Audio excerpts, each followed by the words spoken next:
Morning, good afternoon, good evening, depending on where you are. My name is Roselyn Opel, and I'm going to take us through data governance and capacity gaps. Uh, I'm I'm tackling this particular one based out of experience of participating in a couple of multilateral donor funding projects that have been trying to incorporate AI and data governance into the projects, and just to see how procurement can leverage and utilize AI into procurement. There has been an attempt that has been made, but again, we still all together as a procurement professional must agree that we still have quite a long way to go and we need to get involved. So as we go along, we will see where we as professionals need to get in and make sure that AI is fully incorporated into procurement. So I'm going to look at the data governance and capacity gaps. How do we strengthen data governance for AI readiness? Analytics and its applications, the audits and donor compliance pressures, and just generally managing AI bias in ethical compliance. So some of the gaps, next slide. Some of the gaps that I'm going to speak about is the data silo, fragmentation of data across different ministries and private entities. What we realize, and I'm coming from a point of public procurement, because even the private sector, we do need to get information and data from the public sector for us to be able to develop some of the plans that we are developing, and also to be able to make sure that we are complying with business regulations. So whenever you go across any government entity or to look for data, you want to clear goods, you want to look at what, for example, if it's medicines, what's required, what are the documents that you need to be able to register a business. You find that you have to go through different ministries, or you have to go to different offices sitting in different ministries or different departments for you to get one document signed off. So that that itself is a gap that has made it a bit difficult for AI to be able to bring together all the information, and also to be able to have one all information in one portal where you can click at a click of a button, you're able to get all the information that you want. There is also lack of harmonized frameworks, which leads to high compliance for cross-border data flow. As we know, after is trying to harmonize the data across Africa, but we also have to agree that at the moment, this has not been easy, and they've not been able to bring all that data together in the speed that recognizes how much AI and how much IT has developed. So there's a lot of data. There's a lot of frameworks that are not harmonized. When you go to one country, you operate on a different framework. When you go to another country, you operate on a different framework. While at the same time, we are expected to do cross-border trade and cross-border integration. Then there is also the issue of infrastructure, which is infrastructure and skills. We have countries, or we have areas that have low internet speeds, and having business has, over time, we've realized that business has moved from the big towns or from the big cities, and the MSMEs are they're all located down to the villages. So there is still low internet speeds and low rate of internet penetration within some of the areas that we live in.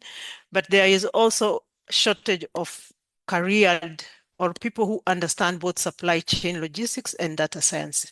And I would want to pivot on this, where we have procurement professionals. Yes, we do have procurement professionals, but we still don't have a lot of professionals that have incorporated data science and AI technology into our procurement system, into our procurement processes. So it's important that we now start looking at AI and data science as part of the procurement profession. And I would encourage, even for us who are providing training, for the institutes that are providing training, there's a need to relook at the trainings that we are offering, the curriculums that we are offering, to include AI as part of one of the core subjects that is being offered for procurement professionals. So in terms of data governance gaps, I wanted to highlight two cases that happened in South Africa during the unrest and during the mudslides and floods. So in terms of ShopRite had a very good system. Some level of AI that could have looked at the sales numbers. It could have looked at the warehousing numbers and see when do we have low stock, when do we need to restock, when do we need to reorder, how are our sales doing. However, the kind of system that they did have at that point did not go outside the warehouse. It did not go outside sales. So when there were unrest and the highways were blocked, then their AI could not have predicted that, because the predictive models were not incorporated into the system at that point. So the logistics was kind of disrupted, and there was no way that they could have predicted this in upfront. So what happened is that there was total stockouts. There was need to enter in and manually try and address the logistic issues that came up. You had to either manually feed the intelligence into the system, but even then they had to use the manual system of phones and sending out vehicles or sending out human beings to be able to navigate the unrest and be able to deliver on time. Then we have Toyota also within South Africa, because we know Toyota's Durban plant has one of the global hub for Toyota Hilux models. So one of the things that happened during the floods, again at the same time, is that they had not because Toyota uses a just-in-time model. They had not looked at the logistics part of it again. So when there were disruptions during the muds and the floods, they were not able to have goods come in and delivered to the factory on time. However, they also did not have tier 2 or tier 3 suppliers who would have been activated within a short time to be able to deliver. And that would have been probably suppliers based somewhere near South Africa, or around, having separate hubs within South Africa or within outside Durban, that could have helped them get their parts on time. So that cost them a loss of about 1.5 billion. But they did learn from that experience, and they have a build back better strategy where they digitize the local supplier network for future resilience. So instead of just having all the international suppliers in their strategy, in their AI strategy and in their AI mapping, they also did bring in local suppliers so that they would also be able to have that as a future backup in case there are any issues that happen that disrupt the logistics pipeline. We go to the next one. So strengthening data governance for AI readiness. The other example that I wanted to use, especially in health, because I have also a passion in health, and this is one of the examples that we were using as we were trying to feed in the AI models for the Caribbean to be able to predict and determine how then do we better support the health system, was the Zambian national health supply chain. So there was quite some fragmented data across the 3 Global Fund projects. And in some regions, they had stockhouse there because all that data was not being fed on time. So what Zambia has done is Zambia has developed a national health data governance framework that has mapped all the warehouses and it has mapped all the clinical data into one system.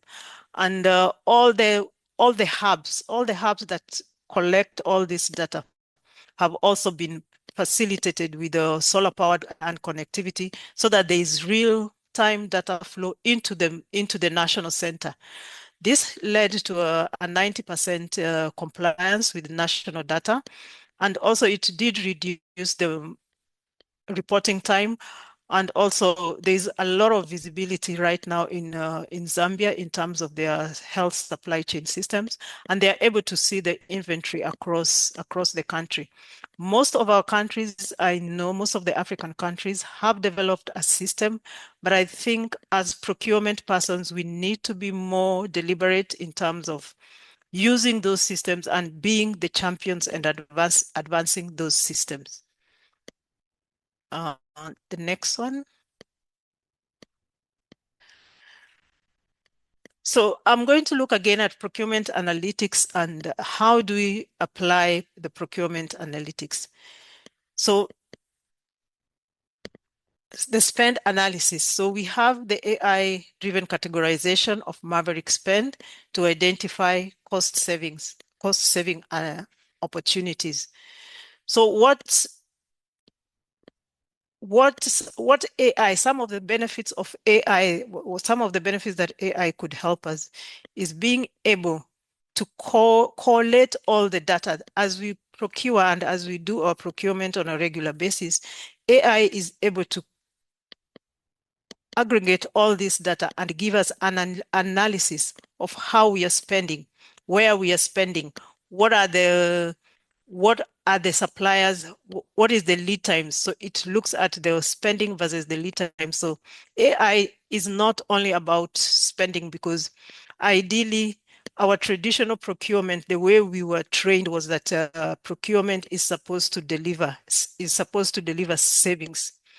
What has changed right now is that supply chain is not only a center for delivering cost savings, but it's a strategic center that feeds into the business and that feeds into the decisions that management make. So AI should be used not only for a spend analysis, but also to aggregate all the benefits that the procurement unit gets from strategic decisions and the strategic activities that they take in terms of supplier analysis, in terms of logistics and cost, in terms of freight. So when you aggregate all these, AI is able to give you a good view for making decisions. Then we have the supplier risk scoring. This just looks at, again, how do we look at our suppliers? How do we vet our suppliers? The COVID showed us that we cannot only rely on specific suppliers, or we cannot only rely on given regions, our traditional regions that we were used to. So it has really taught us to diversify our supplier base and to diversify the regions where we are sourcing from. So AI will be able to give us some of these tools and some of this information to be able to manage our supplier risk effectively. Then automated negotiations. I'm not sure how many of us have used the reverse auction platforms or the e-auctioning platforms. So these platforms mostly use AI bots to be able to handle procurement. And it's an open source. Most of them are open source, but we know that they are owned by persons who have built up technology and have also built up expertise in this. But using the automated negotiation platforms is also one of the benefits that we have gotten from AI. I remember that we had to procure laptops for school-going children in 2021 when I came into the Caribbean, and we went on an e platform. that there was an auction, a reverse auction. From that reverse auction, we were able to save the government of St. Lucia about 50% of the costs that we would have incurred if we had gone through our traditional bidding system. So it's important that, again, we appreciate that these bots, in as much as we still need the manual and the human side of things. We also have automated platforms that we could be able to use in terms of applications, and also to be able to give us analytics. So what we are saying here is procurement is shifting from a back office administrative function to a strategic value driver. So I'm going to look at IBM, Unilever, and one of the global markets. And IBM has proactively used AI. I'm not sure. I think if we have ICT procurement, people who have specialized in procurement of ICT materials, then you would be able to realize that IBM has some very good offers depending on the value and the quantity that you are going to procure. So normally they do not have a standard price for laptops or for their equipment. So it depends. It's custom built around what you want. So IBM has been able to use AI platforms to be able to match their suppliers with innovation projects, and also to be able to customize the service and the goods that they offer to you at a price that you find very competitive. And that has given them quite some leverage in the market. So one of the results that they have done, one of the things that they have gotten is about 15 to 20% reduction in procurement costs. And for Unilever, they're also using the same. They're also using an AI platform to be able to match suppliers with projects. And remember, Unilever also sources from farmers. They not only source from major factories, they also source from farmers some of the products that they use in manufacturing. So with this, they have incorporated AI to be able to identify, and not only identify, but also to be able to trace the source of their products, of their raw materials, which has given them about 30% improvement in demand forecasting. Global markets, I'm looking at West Africa. The cocoa is one of the areas that has been having an interesting value chain. And we all pray, we all hope that as procurement professionals that we can see this value chain developed in terms of complying to data transparency and being able to trace a cocoa bean right from the farmer to the factory. So whatever cocoa bean is used to make your chocolate, there has to be a traceability that can take it back to a farmer.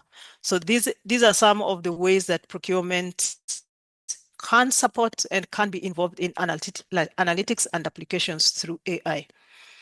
Audit and donor compliance. Donors and financiers are demanding radical transparency, and AI makes the impossible audit possible. So we are used to our traditional paper audit where you have to put all your paper together in a file and bind them and take it to an auditor to have a look at it. But with AI, we now have an easier way of complying to audit requirements, because when you look at most of your donors, they already have a set of requirements that you need to fulfill, a set of procedures or requirements that you need to fulfill. And you always know that you need to be audit ready. So one of the things that we could use AI to, and I'm encouraging us to start using, is that AI will be able to give you real-time accountability so that you're able to report, your processes are auditable on the go. We have also noticed that most donors are now moving towards regular audits. And this is just to be able to manage their risk better instead of piling risks for the end of the year.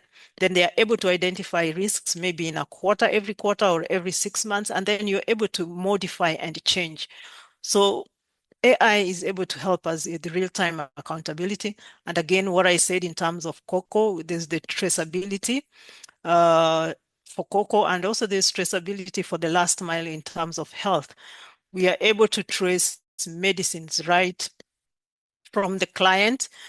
When a patient complains that the medicine has problems or they had a negative reaction, we should be able to trace this particular tablet right from the clinic where it was issued to the warehouse where it landed before it went to the clinic. From the port that it passed, we need to know how many hours it spent. For example, for us in the Caribbean, our medicines normally pass through Miami, or they must pass through Panama. So we are able to know that in Miami, what was the temperature in Miami? Could it have been affected there? Then if we find that it's not at the hub, then we trace it back to the airplane that carried it. We can trace it back to the warehouse, to the manufacturer. The manufacturer can then trace it to where they got their ingredients. So AI is able to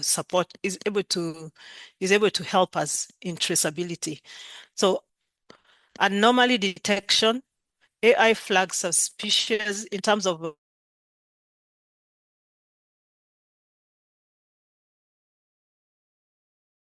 so AI are able to flag out double billing or inventory leakage real time rather than later. Because then when you have an AI, it means it's working, it's a bot that you have customized to be able to work all around 24 hours a day. So as you move your inventory, as you prepare your documentations and move your inventory, it's able to report to you, and you're able to rectify some of those mistakes as you go along. We also have natural language processing scans, which scans thousands of donor grant and agreements to ensure procurement matches specific regulations. So when you're dealing especially with public procurement and when you're dealing with multiple donors, then it means that you may have one grant, you may have one project that's being funded by different donors who have different regulations. For example, the EU, the US government, probably UK government, FCDO, all their rules they almost are similar, but there's always one or two areas that are unique to their countries and to their regulations because they're all governed by their constitution. So with AI, you're able to put all these documents, all these donor fund regulations and grant agreements into one portal, and then you're able to match the specific, and you're able also to highlight what is it that's different, what is it that the US government wants that the UK government does not want, and then you're able to comply with that. So for vaccine distribution, so I'm just going to go through an example for vaccine network, and this is mostly done by UNICEF, and I know that the UN bodies are also very good, very, very high in using innovation and AI. So one of the things that we are doing is in terms of vaccine distribution, there are AI-powered cold chain monitoring systems and softwares that have been developed that are able to monitor vaccines right from production up to the last mile. Sorry. This has created safety along the vaccine chain, but also safety to the patients, because this has reduced manual compliance and documentation and by thousands of hours annually, and significantly lower temperature excursions. When you look at the cold chains, there is always a temperature machine or a thermometer that is attached to each and every shipment. This thermometer reports in real time. So it will tell you whether there's a spike in the temperature, whether there's a fall in the temperature, and if there's anything that would have happened that require intervention, so that by the time the vaccine reaches the patient, it's of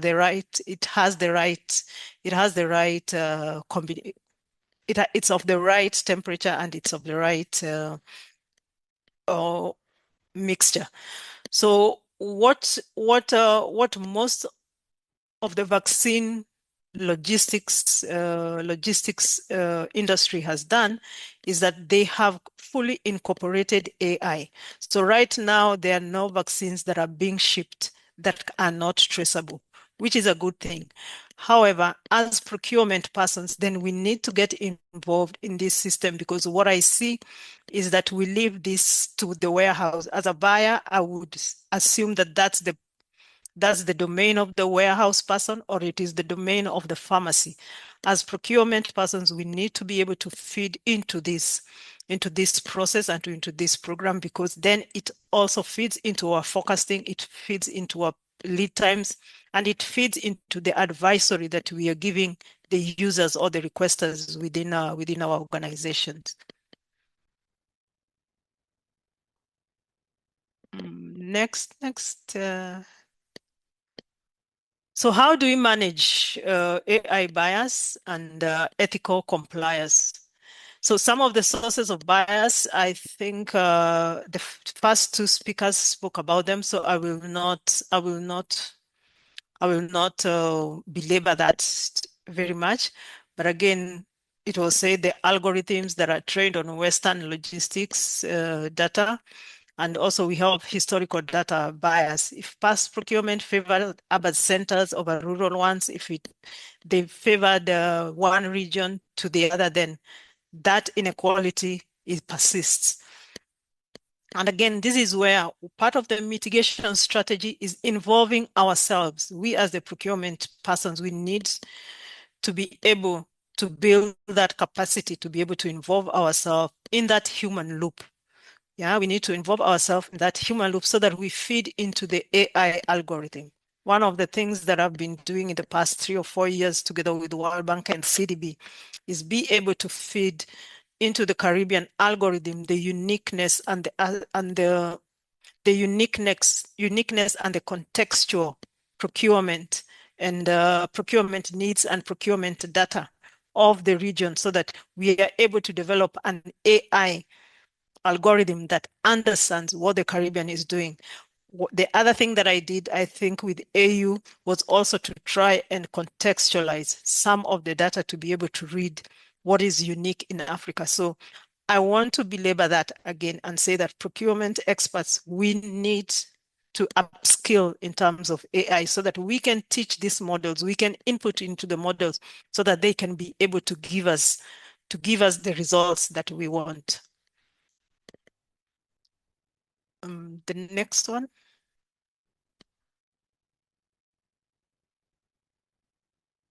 So ethical sourcing in agriculture. I wanted to just use this and say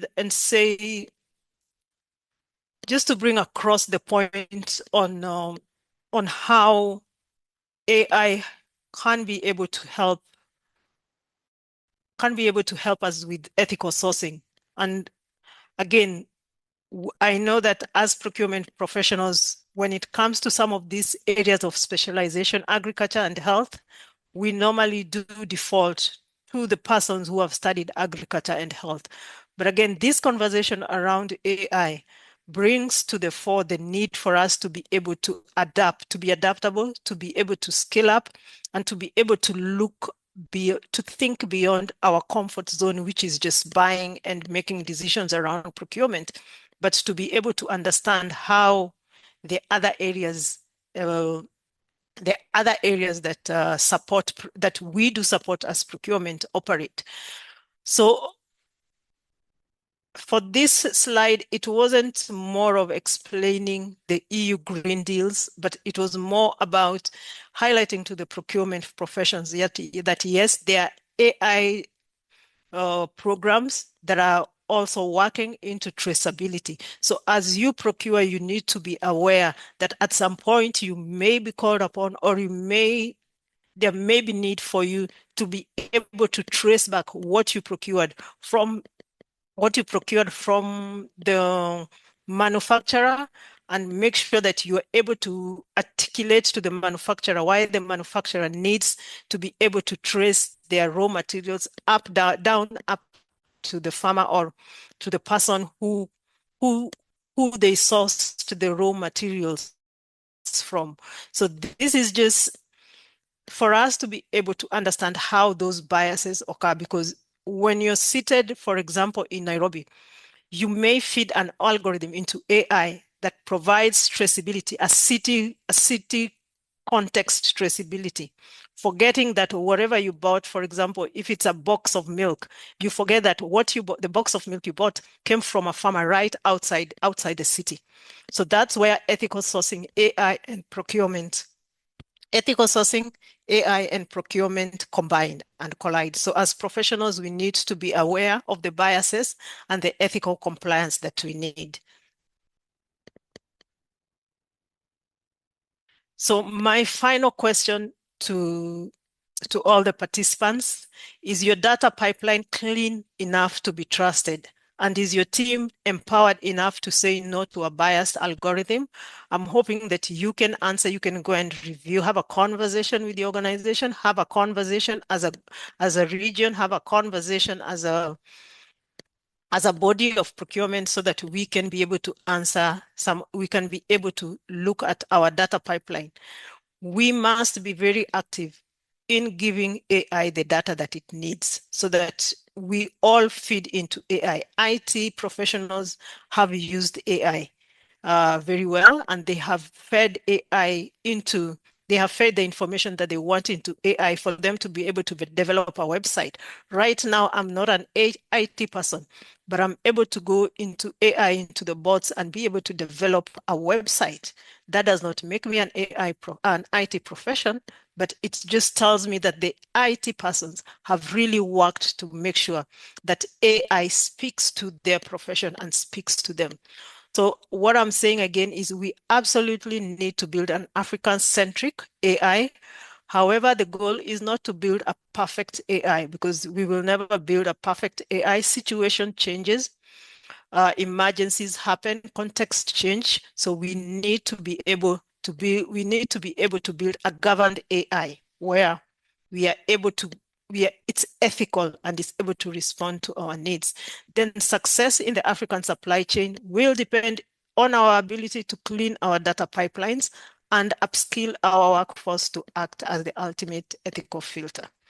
Again, I repeat, as procurement persons, we will have to upskill our workforce, we will have to upskill ourselves, so that we are able to work and thrive within this AI generation. So I will stop there and give it back to you.